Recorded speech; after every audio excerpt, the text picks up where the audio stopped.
Good morning, Malta and Goza, and welcome to another edition of Lovin Daily. Hi, Paula, how are you doing? Bonjour Chris, okay, nispera tkun tissegwina tajjeb ukoll għandna programm heavy imma f'dejk headlines.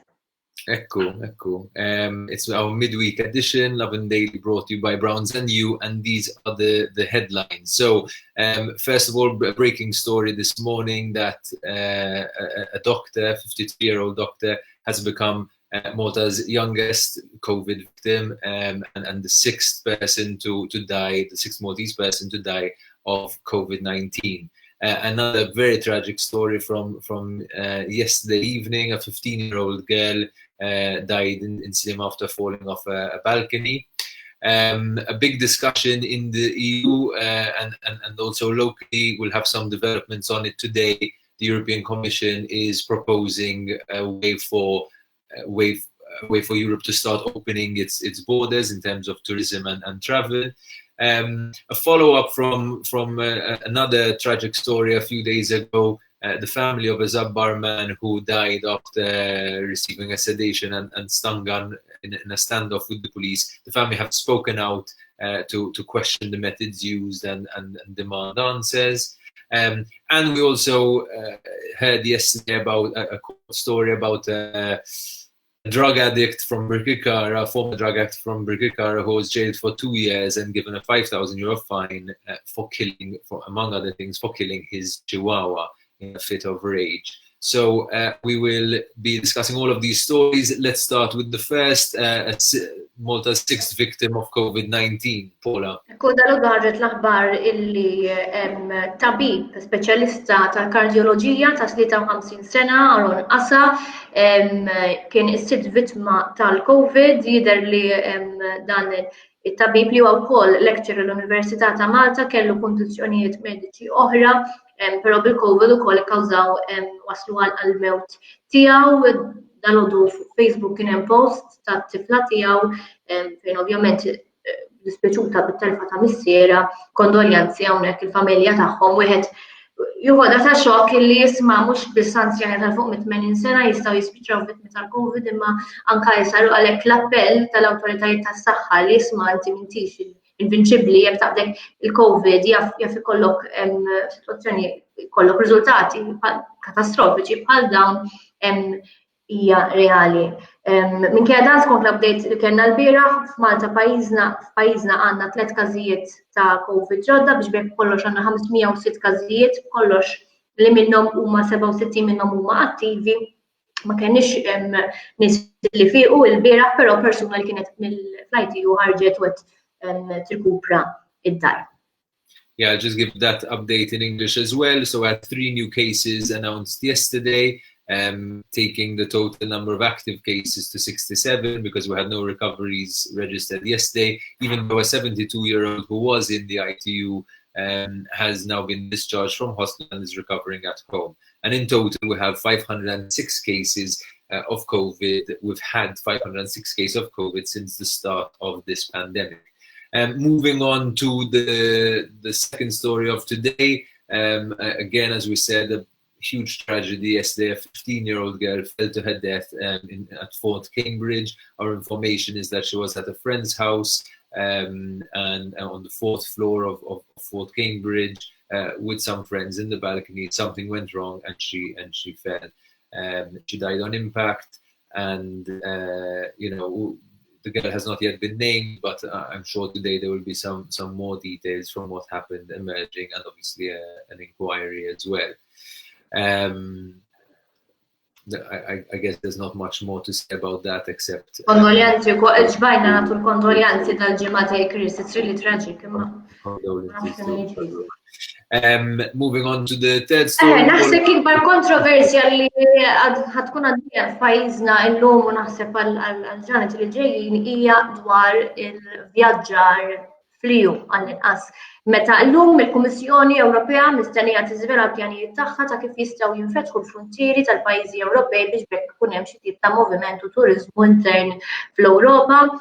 Ukoll il-EPP qed titfa' proposta qed tissuġġerixxi proposta li qed tibbrakkja dan il-ħsieb u li bekk we can save summer qegħdin jgħidu salvaw is-sajf biex ikun hemm xi tip ta' turiżmu intern.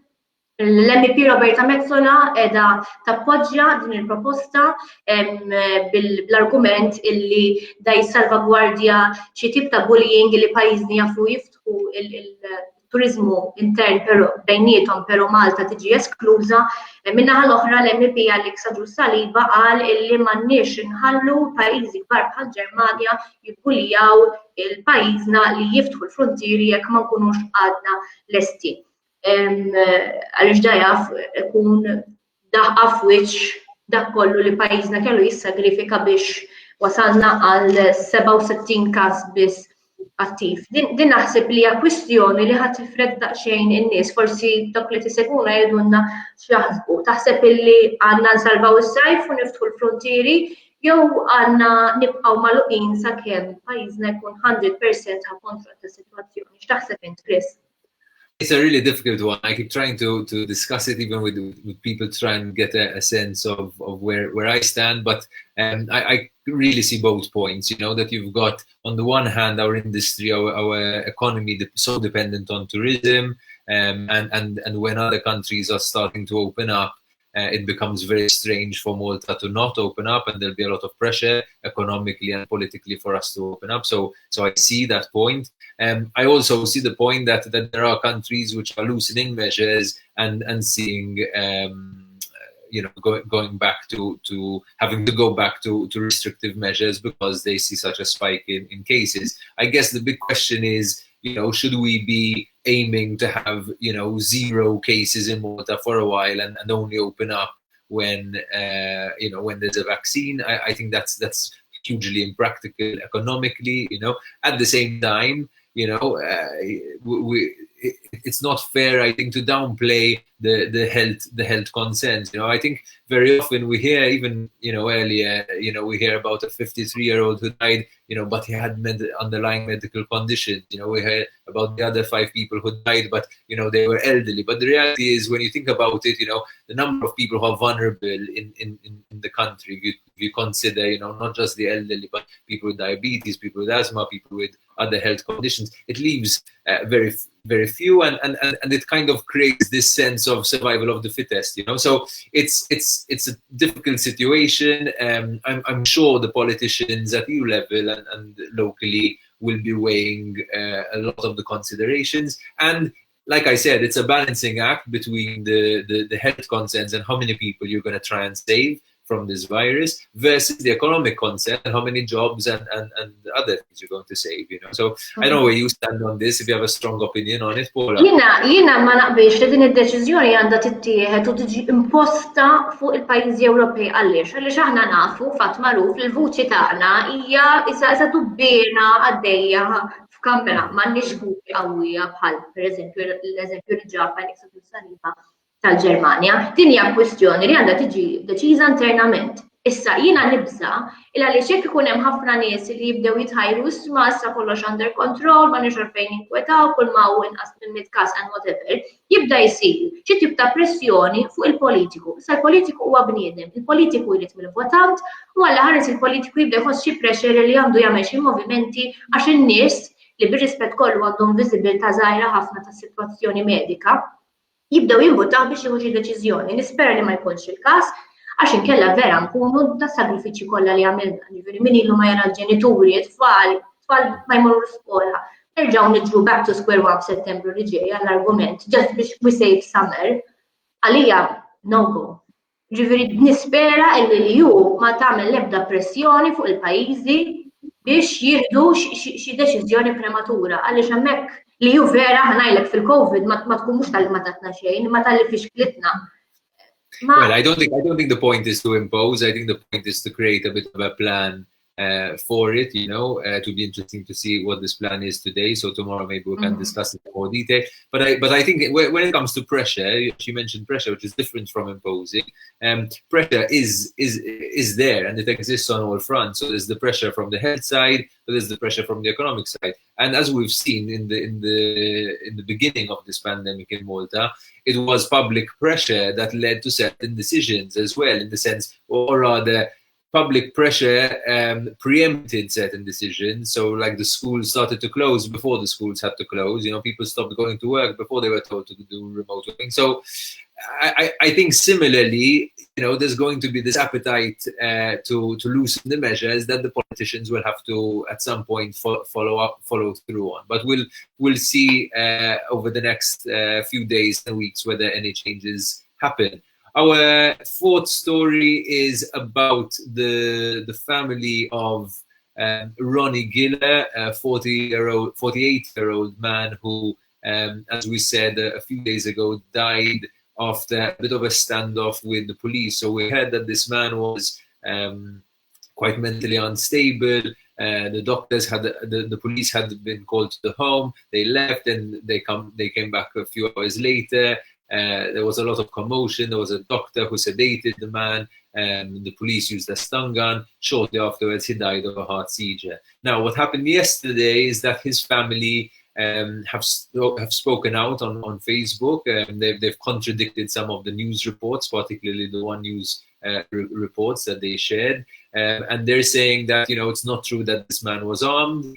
He was only armed with a broomstick, while there were 20 police officers armed to the teeth.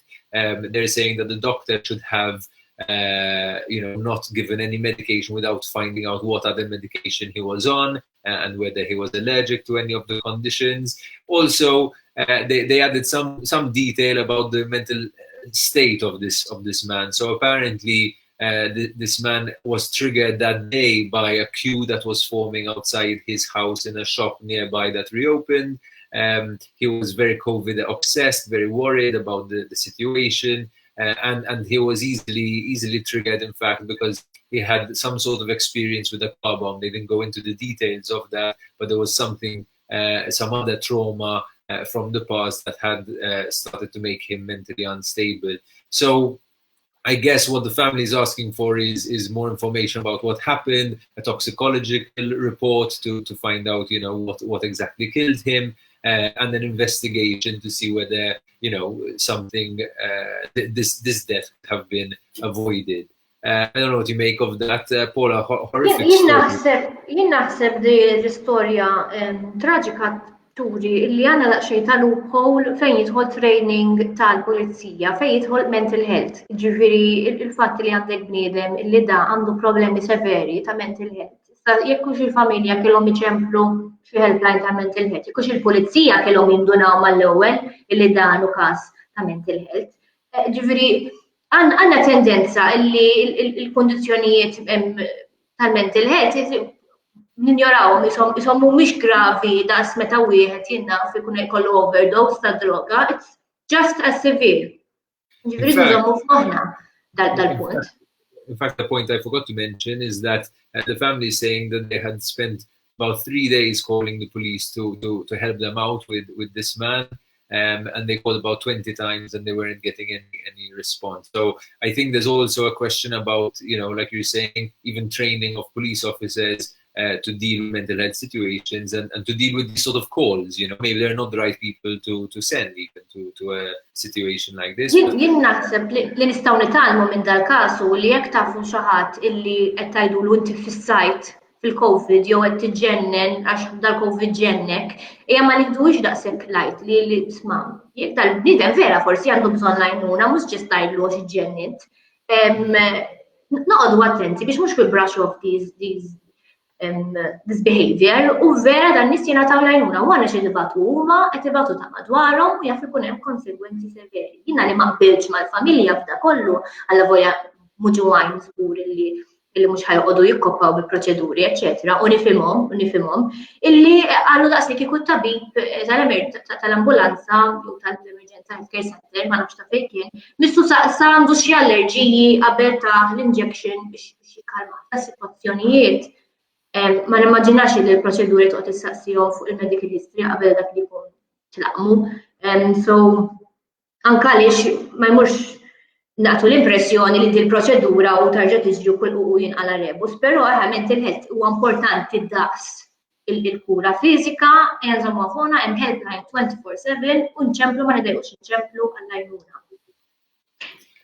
U każ ieħor Daqstant traġiku, però li seħħ f'Lulju illi għadda sentenza nqatat il-bieraħ kienet ta' Leon Borg illi l-bieraħ laqat 2 sentejn ħabs u multa ta' 5,000 euro wara li nstab ħati ta' diversi reati li tmur lura kifet għall-Lulju ta' l-2019 dan il-ġuvni ta' 22 sena minn Birkirkara jidher li dakinhar ommu ċemplet il-pulizija tirrapporta li s-suspettat it-tifel bela ammont ta' pilloli, il-pulizija meta waslu sabu t-tifel fuq il-bejt, kalmaw, niżluh, però flok ħarġuh il-barra għal xi raġuni t-tifel waqaf fil-kamra fejn kien hemm ommu u ħuh daħal fil-kamra sinjal ma kienx għandi postu bella xi ħaġa li affettwatu żgur.